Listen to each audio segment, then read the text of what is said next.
Welcome to Industrial Marketing Live. I'm Brendon, Senior Strategist at the Industrial Marketing Agency Gorilla 76 and one of your IML hosts.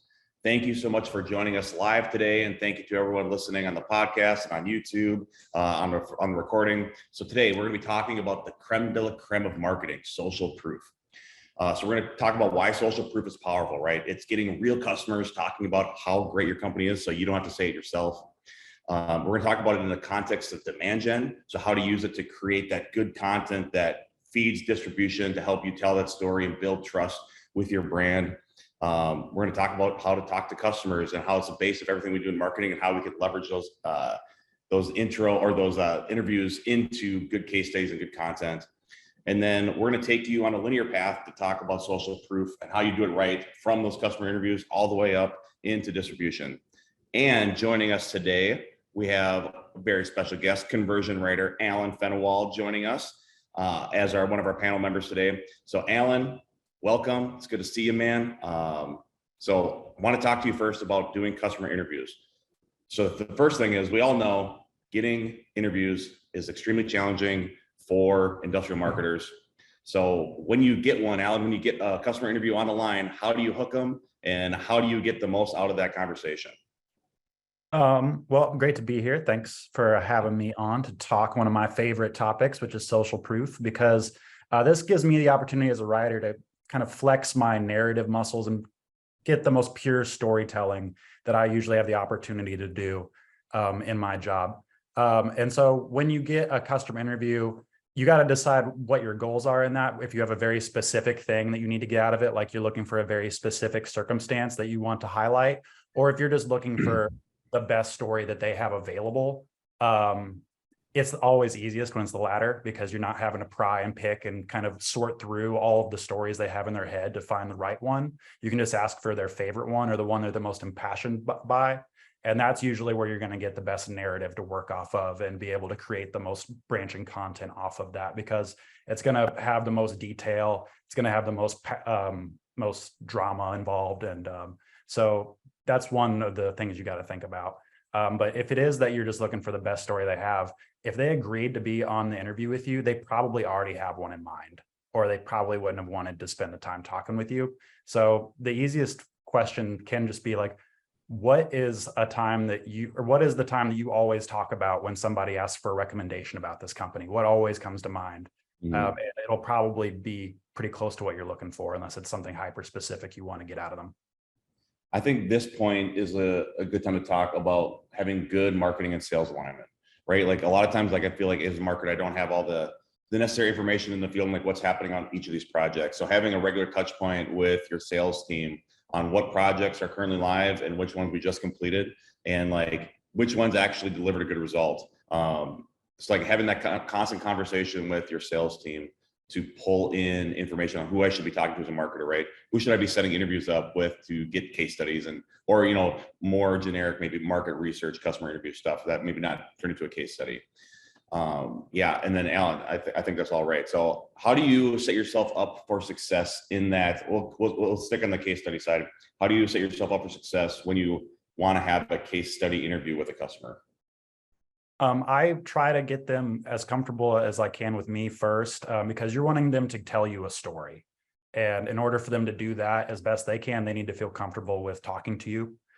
So you want to make sure that they have, gotten the right frame of mind to be able to give you what you need on that, with as much detail and hopefully some like emotional content as well, and hard numbers. Mm-hmm. So just encourage them to get the ball rolling with the story that they want to tell. And then be looking for those opportunities to hop in and be like, hey, do you have an exact number there? Like look for the moments to ask for specificity without slowing their roll, because the best story that you want to get the best story possible. And then you can come back around for those little details later if you feel like you're going to sacrifice their storytelling ability, because we're not always talking to people that, are great novelists or whatever. You got to be pretty sensitive to when they're on a good roll telling you a story. What are your go-to questions in a case study interview? The one that comes up often is, how did that make you feel? Which is maybe a little weird in this context. But that is what these things are trying to do. You are trying to contextualize the hard information that you probably already have in your back pocket. So that is the follow-up question in every big instance where something major happened that results in, you having a really good stat. You need to get the emotional content behind that. Yeah. I think the other thing, oh, go ahead, Peyton. Oh, I was just going to say, I mean, like, yes, you want to get the emotional content, but like so much of the success of that customer conversation that you like, they're a valuable resource, right? Sales doesn't want to give it up, to Brendon's point earlier about sales and marketing alignment. They don't want to necessarily open them up for conversations with other people at the company all the time. So whenever you do get those conversations, I think to like Alan's points here, the prep work you do on like ahead of that interview becomes so important, because you want to try and figure out what is the story, like why are you even talking to them in the first place? Like make it easy for them to start to trust you, show that you know a little bit about the relationship with the company already, and then you can start to unravel and unpack as you find areas where you wish they would expand with those numbers like Alan's mentioning, or with like additional details about the emotion of the situation. And I think like a big point here is, we're talking about like the goal of these interviews. Like social proof is not just, I think when there's a misconception about what a case study actually is and what Gorilla calls a case study. So I don't know, like Alan or Brendon, do you want to talk a little bit more about like when we say complete story, what do we mean by that? Because we're not just talking about a project summary. Yeah, I take the meaning of case study a bit more literally, and that like you have to study the case that you're dealing with, and you have to look into the nooks and crannies of it and just figure out what made it successful outside of just the hard numbers. Otherwise, yeah, you can just summarize what you did and be done with it. But that's not really a case study, because it doesn't provide the story behind it. It doesn't give you everything you need to be confident that that situation applies to you as a buyer. Yeah. So Peyton, yeah, I see a lot of case studies out there that are just basically a project summary, right? Like our company built this thing for this company, and that's like the extent of the piece. And we want to go deeper than that, right? Like we want to help connect our target audience with this project. And I think the first thing to do is get them to talk about the problem. So I think with a framework of the problem, what problem or jobs to be done did my customer have that was in this case study, and then move that into here's a solution that our company provided, here's the product or here's a service that we provided to help solve that problem, and then talk about just the result of what happened, right? Like, and then Alan, you're right, like how did we improve efficiency? How do we improve throughput? How do we improve safety? And tie that back into the problem, right? So this result was a result of this, fixing this problem, and talking about it in that way, I think centers the story on the case study, right? Like we talked about with Grace a couple of weeks ago about building out that narrative, right? You can bring that narrative structure here, right? Don't make your company the main character of the case study, right? The main character is the company that you helped solve the problem for, right? They had the problem. You came in as the guide, as the mentor, and provided a solution for them. They executed that, and they had the result. So that to me is like the structure on how this case study should go. And you're right, Alan. And then make sure you jump into the details and show that you know what you're talking about, right? Use the right technical terminology, use hard numbers, really, and use it as a way to connect with your target audience when we get to that distribution phase.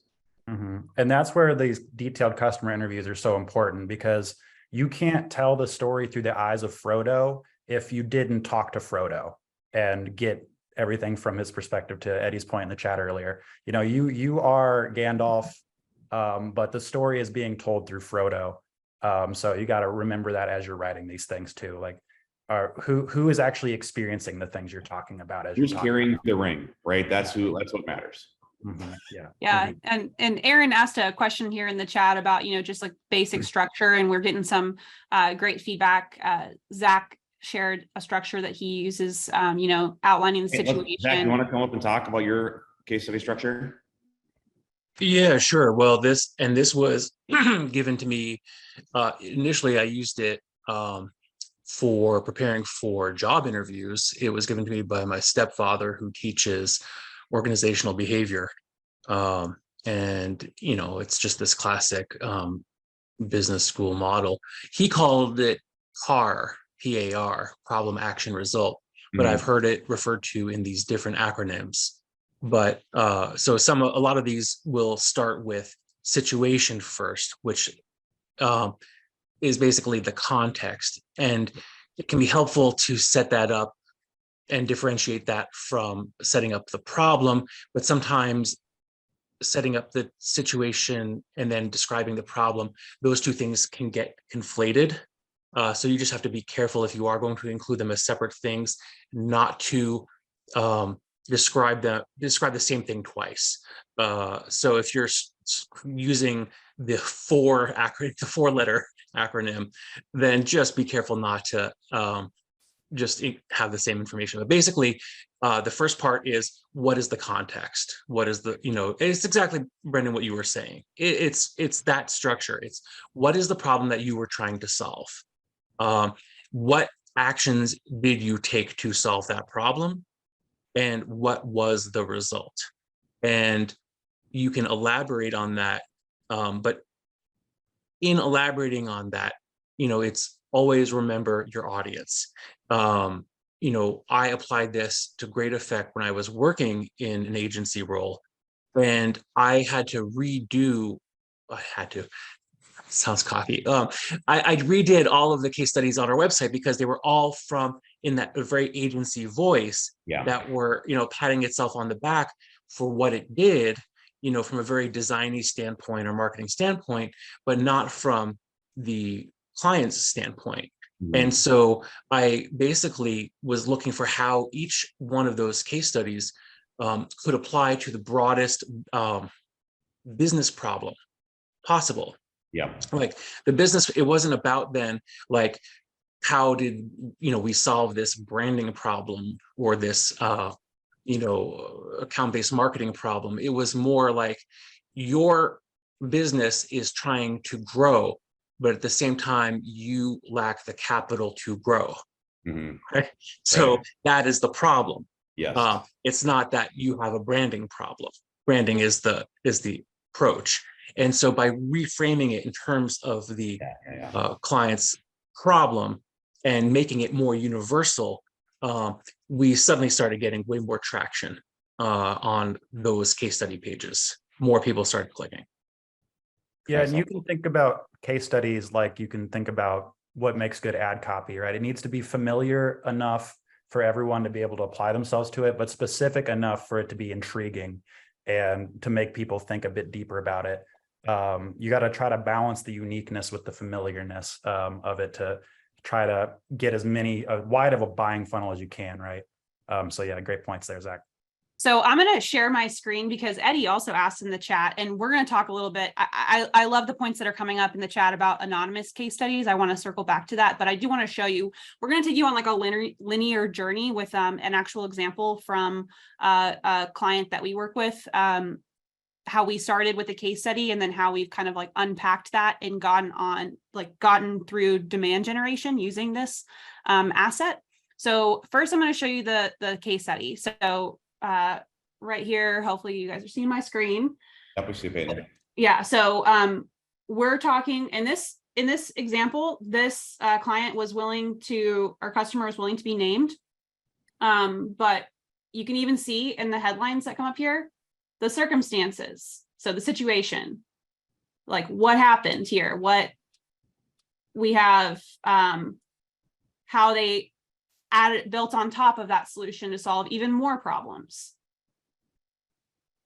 The service mindset, a differentiator that Atmos has here, they bring to the table. So this case study was really great, but you look at it from this angle and you don't see any of like the big hard hitting numbers. We started running this with ads that were, pushed out on LinkedIn, and it was doing well in the feed. Our ads were, I'll show you those maybe in a minute, but they weren't necessarily, once they got to this page, we saw that they weren't taking all of the desired actions that we wanted them to take. So, but we started with this, and this is a long form case study. It is not something where, and it's not super, super long, but it's something where we're not just talking about the summary of the project, but we are talking about the story behind that. So whenever you're having those customer interviews, to go back to that first step, you got to make sure that you are giving your customer time to unpack the winding road that it took for them to get from problem to solution, and fill in the holes along the way. So case study, that's what we think when you're talking about social proof marketing done right, that's the holy grail. A case study, a long form case study, or another piece of long form content in some way, is really the place to start. I mean, would y'all agree with me there? Yeah.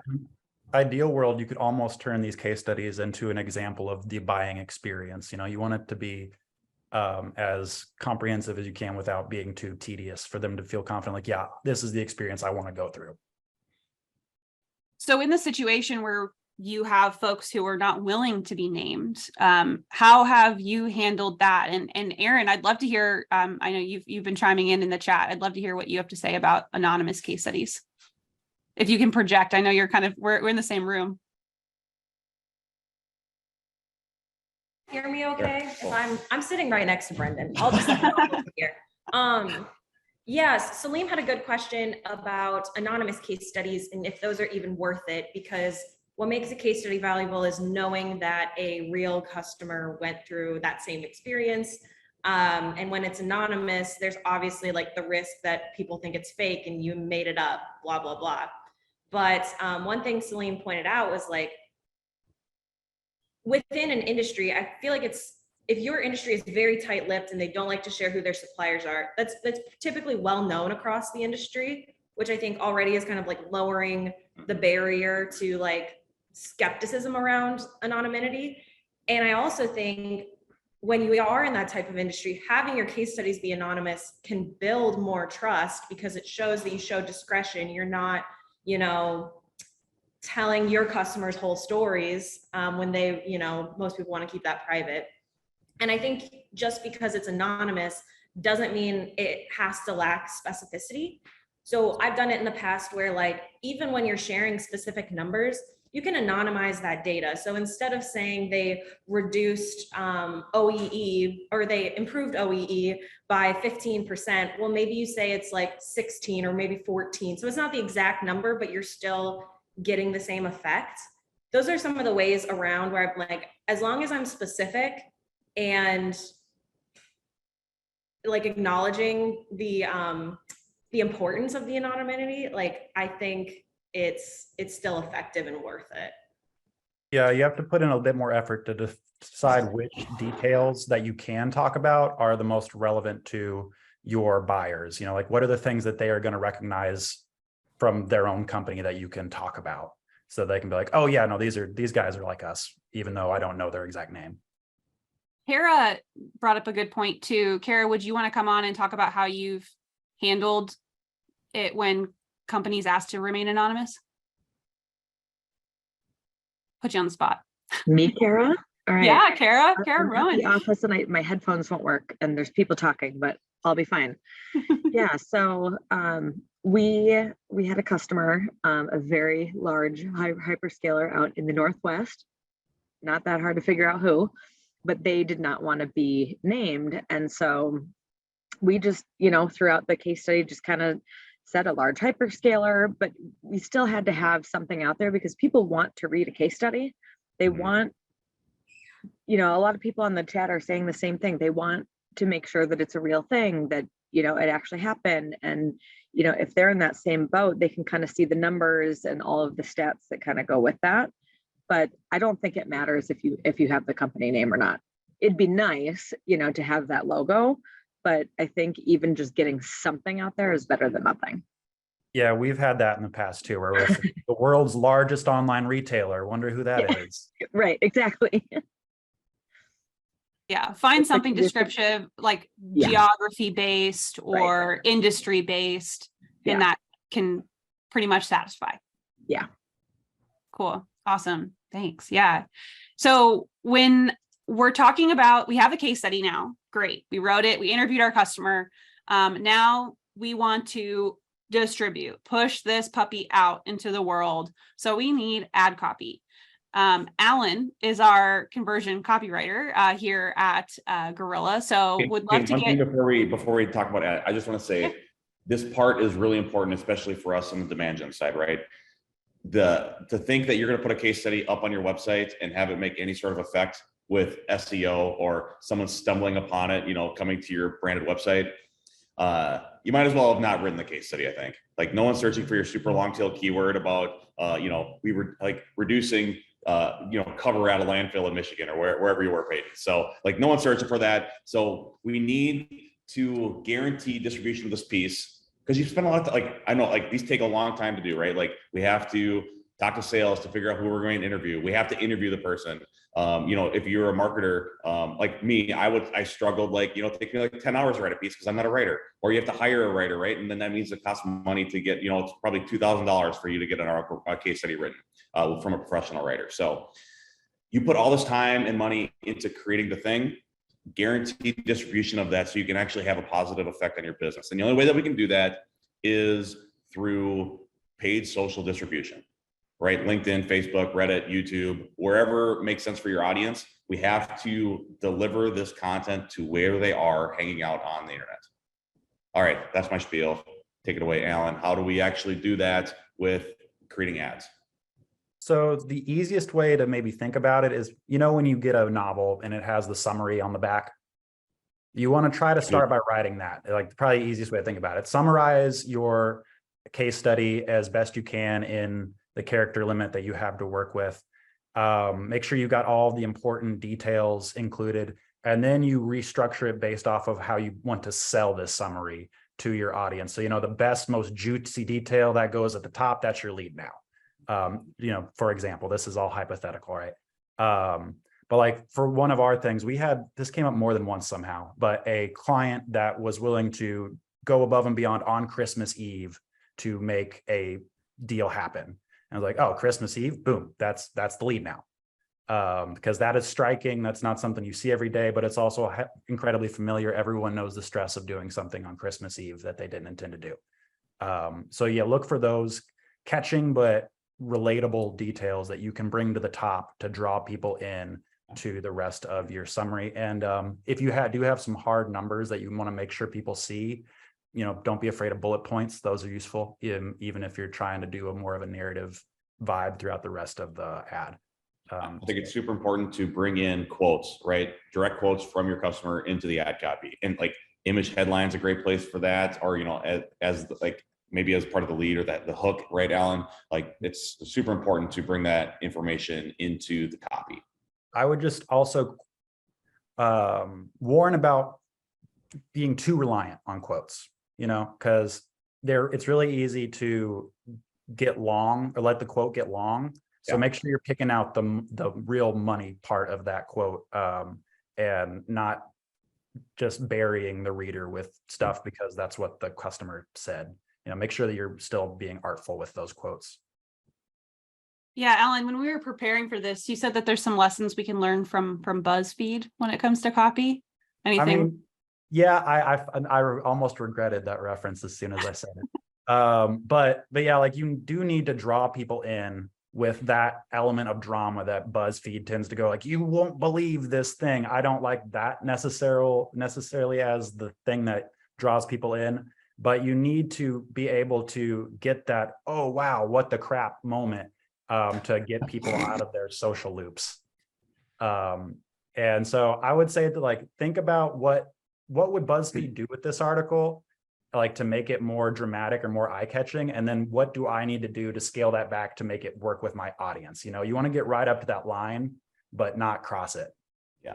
Manufacturing engineers love these 8 things. Number 3 will drop your socks. Right, Alan, that's how we should do it. Yeah, number 3 could save you $1 million, I will say here, it's only clickbait if you don't deliver in the piece, right? You'll piss people off if you don't deliver, if number 3 doesn't actually give someone a heart attack, right?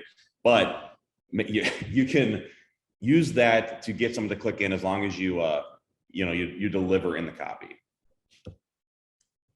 All right, so back to our example here. I'll go ahead and kind of pull this up. So we have the interview, and we have that long form case study. You've done a lot of work writing that. So yes, take these other like notes that Alan and Brendon have been sharing the last couple minutes, but you have copy you've already written, and know that you can repurpose it. You just need to shape it and make sure that it fits and tells a story in the feed. So that's kind of the angle that we go with, because we're trying to distribute, whether or not they come to your website or not. We just want them to read and consume the information.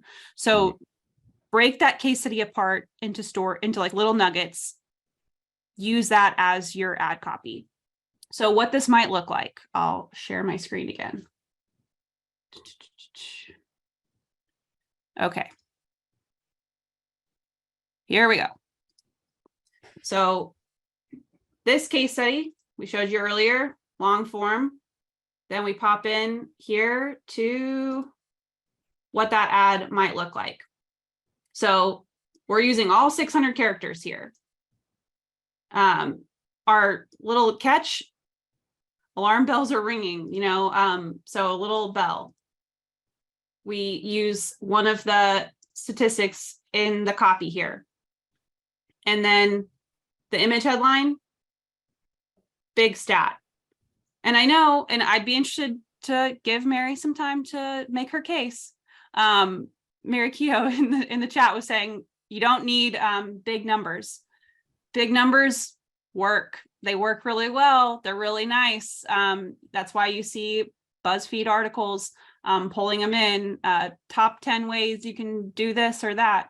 So if you do have metrics, if you can do a little bit of math with the story that they've shared with you and come up with some sort of number that articulates what's happening, hey, that's great. This ad alone has driven 13 conversions for this company. So, and for a company that's doing, big deals that have a long sales cycle, 13 conversions is pretty good. Just something to consider there. And I'll stop. Do we want to talk a little bit about ad imagery? I've kind of started to go into that with the headline, but obviously headlines are really important. From the project? I'm sorry? Was that an image from the project? Yes, this is an image from that location. Yeah. Nice. Which you don't always get, yeah. But you just have to make sure that you have something that is contextual with what you're trying to talk about. At the end of the day, it doesn't really matter, for the messaging part of this, like as long as they're seeing what product doing the action that you're talking about in your case study, I think that's okay. Ideally, it would be extremely authentic and you're showing like an actual project photo, but you don't always get those. Yeah, I would just say if you're worried about the audience being concerned that what you're talking about really happened, then the quickest way to do that would be to have a stock photo. Yeah, stock photos, you got to be careful though. Just make sure that they actually are relevant, and you're not just pulling in some like angry business person, Yeah, like if someone can tell that you pulled it off of a stock site before they even read the headline, they're probably not going to read the headline.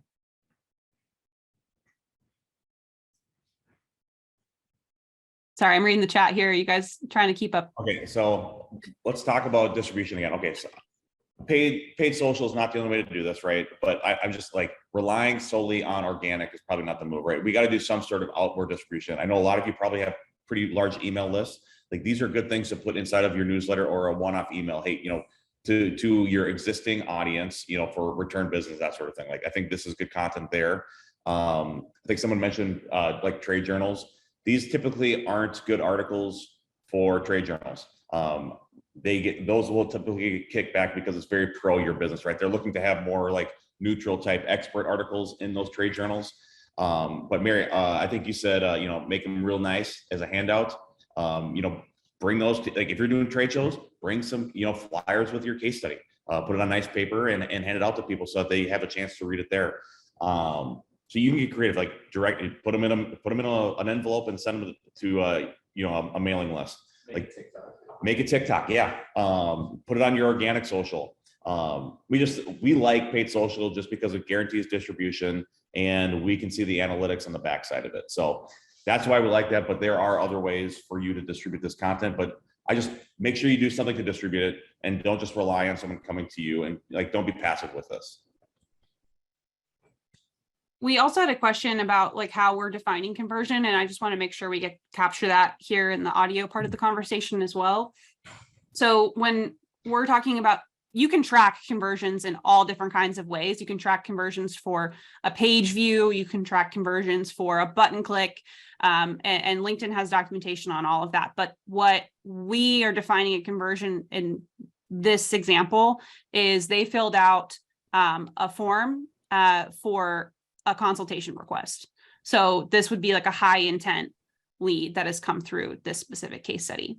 And we don't have this ad set running all the time. It's demand gen. So, you know, we're cycling through, but we know this one works. So every so often we cycle it back in, you know, and keep it going. So we don't have ad fatigue over this, but we want to make sure that we're continuing to bring it back into the conversation. It works. We don't need to reinvent the wheel. I think you see the Marlboro man still, the cowboy there. So like, sorry, I just read, what's that book? Where is it? Ogilvy on Advertising. And so it's top of mind, but you know, they're still using that image to brand themselves and to, they're still using the same ad. So you can use the same ads over and over and over and over again. Okay, so other notes about ad imagery, I just want to make sure we cover on that. Headlines. Alan, what do we need to consider when it comes to writing a headline for the image? Why is the image headline important, or where would you put it in the hierarchy of importance on ad elements? So the traditional wisdom is that you should spend like 2 to 3 times the amount of time that you put into your body copy into your headline, because the headline is the bait and the hook a little bit. That contextualizes what they're seeing and lets them know, hopefully right away, whether or not they need to continue looking at the less visible parts of your ad, like the lead, and then clicking into the body copy proper. So yeah, it's extremely important. And the balance that you got to often ask yourself is going for clarity or cleverness. You hear clarity over cleverness most of the time as the typical wisdom.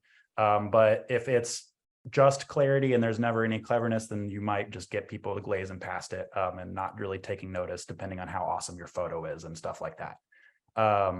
So that's one thing to think about, is that it needs to be very apparent what this ad is selling based on your headline copy. You don't want to confuse people so much they don't even know what you're getting at. But you also want to, you know, put something in there, some sort of flavor to make people think that your company has a bit of a personality. There's a reason to work with you guys outside of just that you have, you know, hammers for sale or whatever. You work with a lot of hammer distribution companies. Lots of tools. Okay, so let's talk a little bit here about some pitfalls that folks might run into as they're trying to really execute killer social proof marketing. One has already come up already, and that goes back to the customer interview, and that's lack of preparation. You know, you show up and you're not ready to talk with your customer. What else comes to mind, Brendon, Alan, about things you see folks miss when it comes to social proof marketing? Yeah, I think the first thing that we see is, and we've already talked about this, but there's just not enough detail in the piece, right? Or in the ad copy. It's really generic sounding. It's very custom, or it's very your own company focused, right? And not focused on the customer very much. It's just like a summary of the project. We aren't using the right like story structures, right? Like it's like only talking about the solution without ever talking about the problems that the customer had, and then, kind of a weak result on the end of it. So just not formatting the piece in a way that, or structuring the piece in a way that is an interesting read and tells a complete story. Mm-hmm.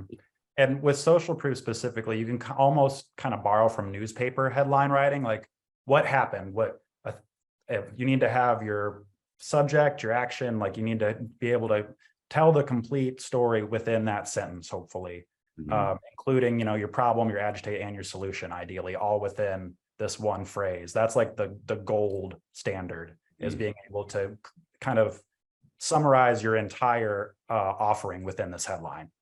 If you can only do a couple, maybe you can only allude to the solution or something like that, but you want to try to pack as much in as you can, and let your photo do some of the work there too.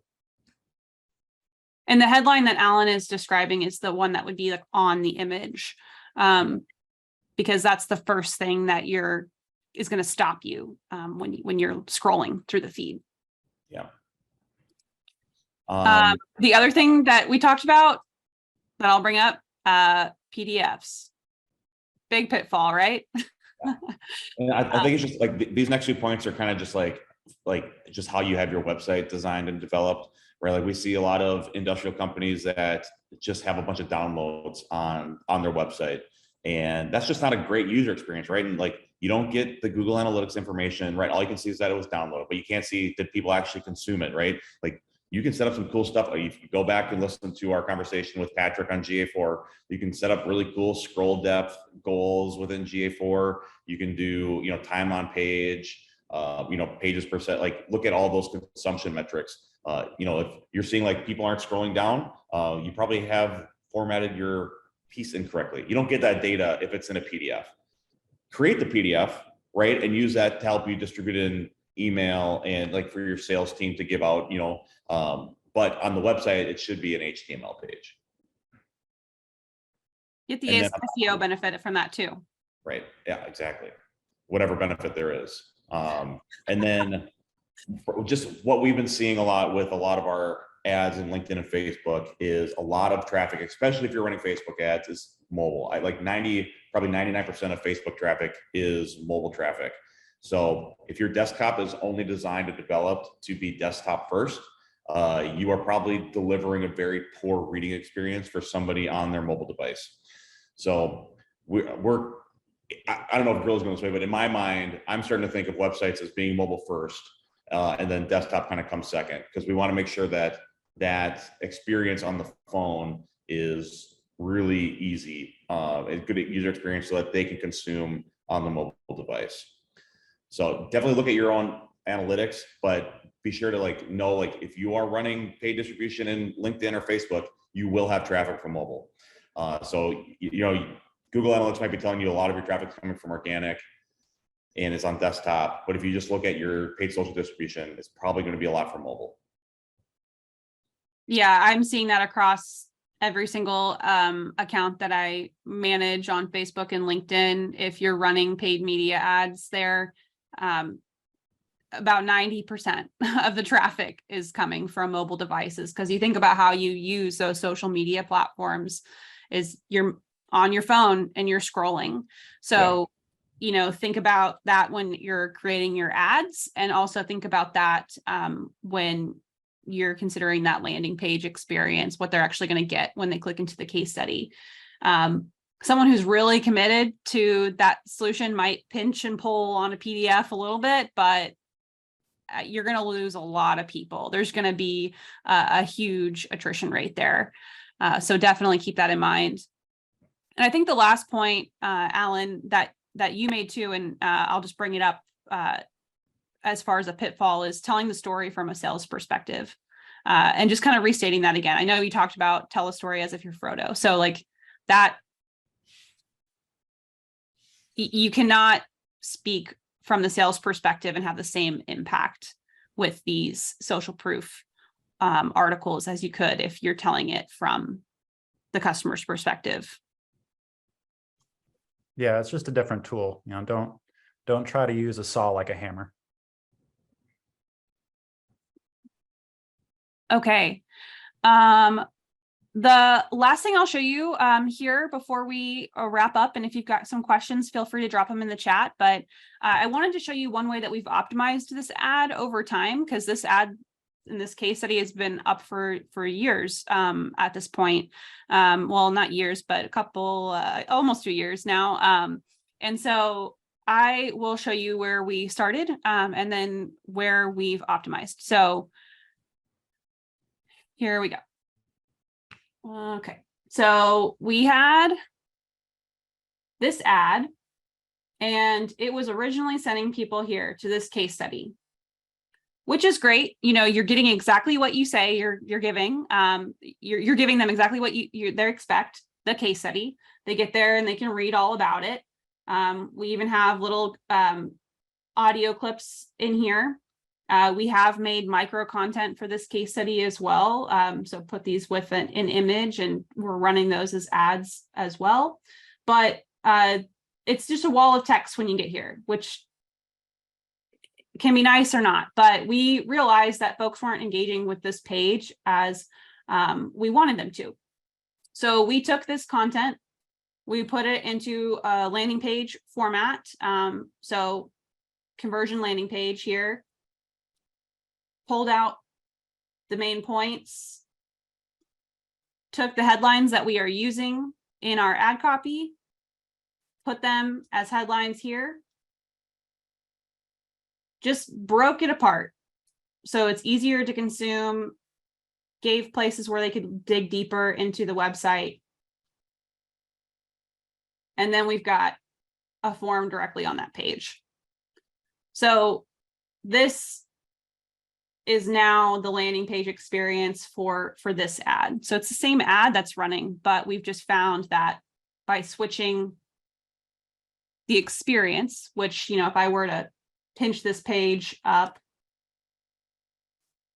you guys can see what it looks like on a phone, more or less. Pictures break it up. Form right down there at the bottom. And it's a big form, but there's still room to grow here, but I did want to show you guys how things have changed over time with that ad in particular. All right, cool. Any parting thoughts, Brendon and Alan, before we let folks go for the day? Things you want to make sure they carry forward from this conversation? I just want to stress that doing social proof is so important, because this is one of the primary content pieces that helps to build trust with your company and your brand. And I think having this as a part of your marketing mix is extremely important to tell that cohesive story, right? Like we want to have some brand messaging. We want to talk about our product. We want to position ourselves as thought leaders. But having case studies like really shows that you know what you're doing, right? Because you have gotten results for other companies that are just like your target audience. It's an important piece, and I think you're doing yourself a disservice if you aren't writing good case studies about the projects that you've done. And just one little bit of advice that I didn't get a chance to mention earlier, but at the end of your customer interviews, especially if they've given you a nice, long, drawn-out story about all the great things that your client does or your company does for them, give them another chance, take another stab at it, summarize it in their words, let them tell you how everything made them feel as a whole one more time, because usually your best testimonials or your micro content will come when you give them one more chance to summarize everything and say some of the things that maybe they wish they would have said before. Yeah, and then my last bit of advice here is you probably already have case studies on your website that are project summaries. Those customers have probably already agreed in some way or another to allow you to share their story.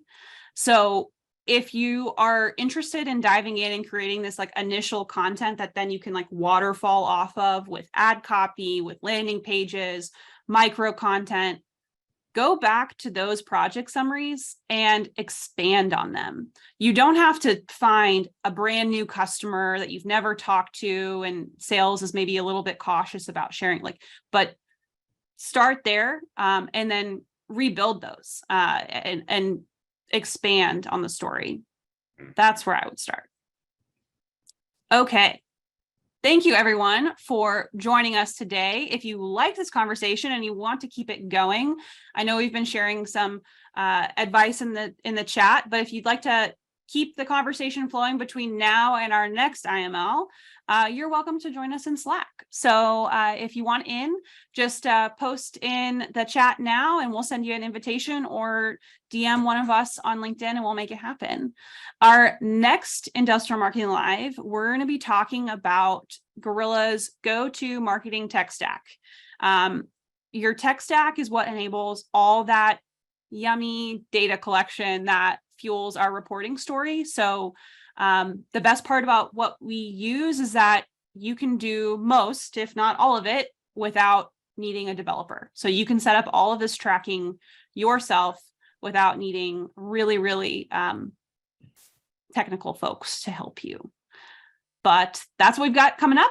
Thank you so much for joining us. Hey, one note in Slack, everyone, let's share some case studies that we've written. And if you're writing case studies, share those in there with us, and like, let's talk about them and workshop them in there together. We want to help you write better case studies. So yeah, everyone just join us in Slack and we can continue this and talk about case studies and share the work that we've done. And then Alan, thank you so much for joining us today. It was great to get your input on how you approach case studies and social proof marketing. So, all right, Peyton, go ahead. Okay. Yeah, Alan, thanks. Yeah, for everyone else who's joining us live, thanks so much for coming. And until next time, we'll see you.